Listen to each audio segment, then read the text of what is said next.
And it's always a pleasure for me to have a chance to talk to friends of Earlene. So, hello, friends.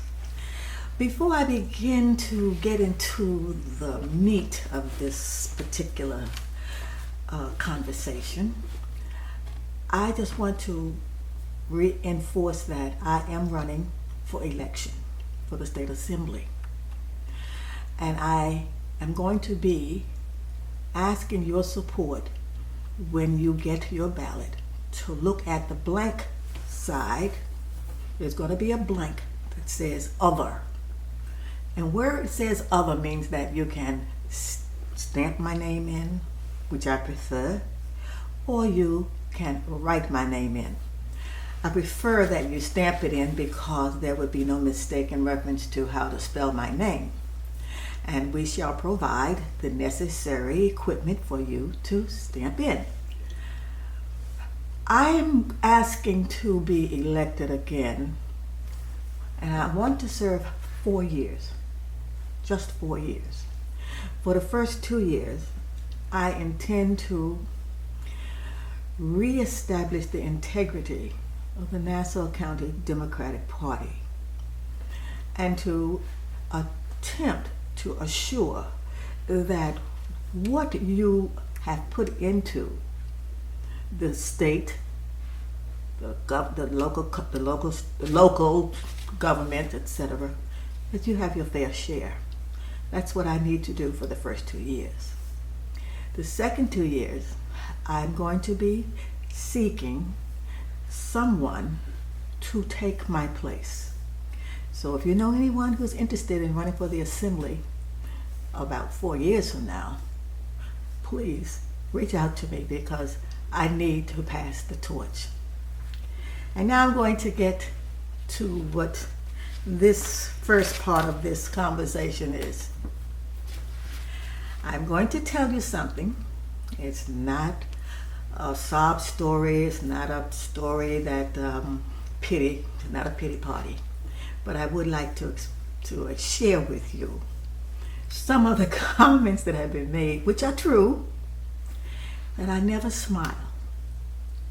And because I don't smile, it gives the impression sometimes that I am either angry or I'm angry or sad or whatever. But it's true. I don't smile very much. And I'm going to tell you why. And I'm sure that some of you who hear this story will certainly be able to identify with it. When I was about 10 or 11 years old, my mother had day work in the homes of women for whom she worked. She had a day on Monday and Friday, and she had a Wednesday. The only day she had off would be Saturday, Sunday, and Wednesday. And she would take me to work with her sometimes. And while I was at the house where we were working, my mother would assign tasks to me, such as clean the bathroom and dust.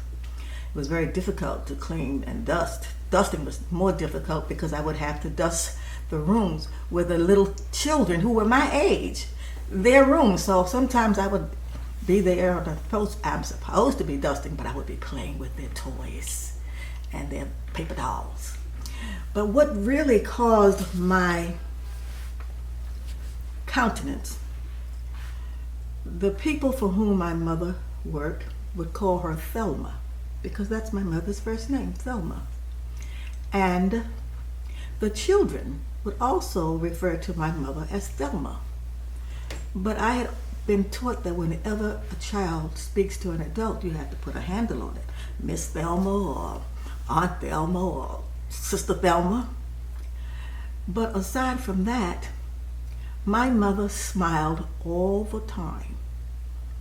Whenever they asked her to do something, whether she wanted to do it or not, or whether she felt that she had been underpaid, she smiled. She always smiled. My mother had dimples and she smiled, and everyone always said that she smiles, she's happy all the time. But I didn't feel comfortable, and I didn't like the way my mother smiled all the time whenever these people talked to her. And so by the time I was about, maybe 15 years old, I had made a decision with myself. I shall never smile. I chose not to smile because my mother had spent so much time smiling when I knew she was not in a smiling mood. So what happened, it became a part of my countenance that I don't smile very much. But it's not like this mask that you can't see the smile. It's because I had become accustomed to a stern face. And I'm working on it. I'm trying to smile when it's appropriate. But I just want to share with you that I'm not angry. I'm not mean. I just had developed this countenance of seriousness because my mother always smiled, even when they called her Thelma. So that's the sob story I'm going to give you. And I'll move on from here. I am running for re-election. And I'm running because I need 4 years, just 4 years, to do what I'm about to share with you. For the first 2 years, I need to restore the integrity of the Nassau County Democratic Party. The party has gone to the point that it does not represent the doctrine of the Democrat Party. The state chair, the governor's state chair, is also the county state chair. His name is Jay Jacobs. And if you ask anyone who, even if they work for the county, they say that if you don't do what he says, he will tell you, I will fire you. You will lose your job. And that intimidates people to the extent that they might do something, and they have done things to which they do not feel comfortable, but we all need our jobs. But he is now the state chair. The governor appointed him state chair, even though approximately 2011, Jay Jacobs was the state chair. The governor made him the state chair, but he didn't last more than 2 years, and the governor removed him.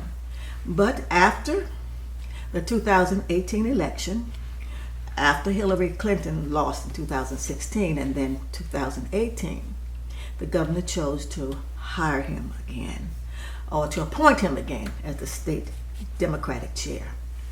And since Jay Jacobs has been in that position, he has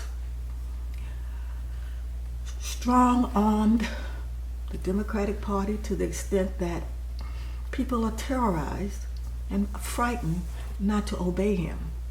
So my first year would be to restore the integrity of the Democratic Party, a party that understands and reaches out what they call a big umbrella and include everyone and not punish people because they have their own thoughts. That's the first 2 years. The second 2 years, I am seeking someone who is interested in running for the state assembly. I need to pass the torch. So the second year, I would want to make sure that someone who is interested, capable, and willing to take the torch, that's what I need to do. So I'm asking for your support so that I can restore the integrity of the Democrat Party and train someone to run and take the torch. Now I'll go to the question that several people have been asking. Earlene, you were on the ballot. What happened? I'm going to first share this with you. If you look at this closely at the lower part where it says you're now on the ballot, and that was on July 31st. I had complied and met all the requirements to set up our own party so that those persons who were afraid of losing their jobs and those minority leaders that he has been, the Jay Jacobs, the governor's state chair, removed every minority leader, and I was the one that he had difficulty in removing. So in 2018, he ran a person who could not vote for herself because she was not a registered Democrat. You cannot run in a primary if you are not a member of that party. She could not run for herself, couldn't vote for herself. And therefore, with this, I think almost $700,000 they put to remove Earlene, I only had $8,000. And I could not. It was difficult to respond to the tales that they put out that Earlene doesn't do anything, Earlene hasn't done anything for children, education. For 30 years, she has done nothing. That is what they said. That is what the governor's state chair said about Earlene. They said that Earlene is a racist. Come on. If there's four things that I really have a passion for. My people, the Jewish people, because if it were not for the Jewish people, we would not have a Martin Luther King holiday. I'll explain that later. Children, veterans. And if I have not done anything in 30 years, what he has purported is that you have elected me for 30 years and she's done nothing. It looks like at least after 10 years you would have caught on. But the bottom line is, I am now running on the line that says other. When you receive your ballot, there's going to be, and I'll show this to you, there's going to be on the lower part of your ballot, it's going to be blank. It will say other. And so you, and I hope you do, will receive a stamp when you go into the poll. I don't have a stamp with me right now. I don't think I have one with me right now, but I'm going to be talking to you again soon. You will be able to stamp my name in where it says other. So now I'm running on the line called other. However, when you do that, do not go up to the row A, I think that's the Democrat line. The very end is where the woman who Jay Jacobs chose to run, even though she could not vote for herself, that's where her name would be. Please do not go there and vote.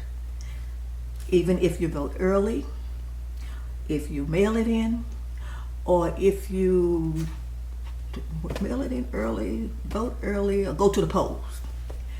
Please, where did I put this? When you get your ballot, now I was told today that they are going to be mailed out October 1st. So when you get your ballot, it'll be a blank spot. It will say other, and you will have an opportunity to stamp my name in. Those stamps will be available to you if you go to the polls early or if you go to the poll November 3rd. They will be there for you. But do not go up and then vote for the other person on the very top, far right. That's where that Democrat line is, because then you will be actually voting against me. So that is what I want to leave with you today. I had an opportunity to even observe the young men who were utilizing the skateboard ramp that I had funded. So that was a wonderful day. In closing, I want to thank you for your support. I thank each and every one of you who has made it clear to me one way or the other that you understand what we need to do. I have a GoFundMe page. As I indicated 2 years ago, I had $8,000. I was fighting against almost $700,000. I need you, please. Go to my FundMe page. GoFundMe. It doesn't matter how much you have or how much you give. There is no minimum, no maximum. But the very fact that you would fund me also lets me know that you are supporting what we need. We need to keep the hospital open. We need to keep Holly Patterson open. We need to make sure that the streets are paved. There's so much we need, but I cannot do it without you and without funds. So please, won't you?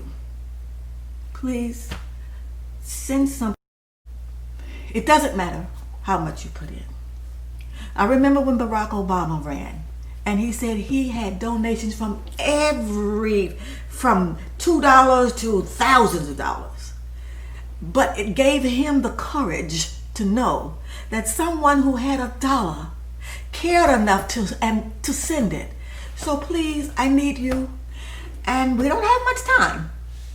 So please, and I do intend to walk and knock on your doors so I can touch bases with you. And I want to reiterate, I'm going to keep my hand on this so it doesn't ring. I'm going to reiterate, I'm running for election for the State Assembly. I shall reactivate Our Voices Rise after I'm elected. I only need 4 years, 2 years to restore the integrity, 2 years to have someone to take up the torch. And I need funds in order to do it. So I thank you very much, my friends, and I look forward to talking to you again. And for the women and the men and the seniors who came there today, it was so refreshing and it was delicious. And there was one woman there who they said she was 80 years old. I don't believe it.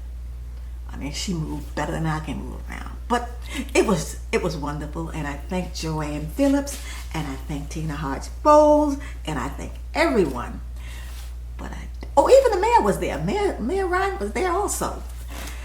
So I just want to say thank you, and bye-bye for now, and I look forward to seeing you.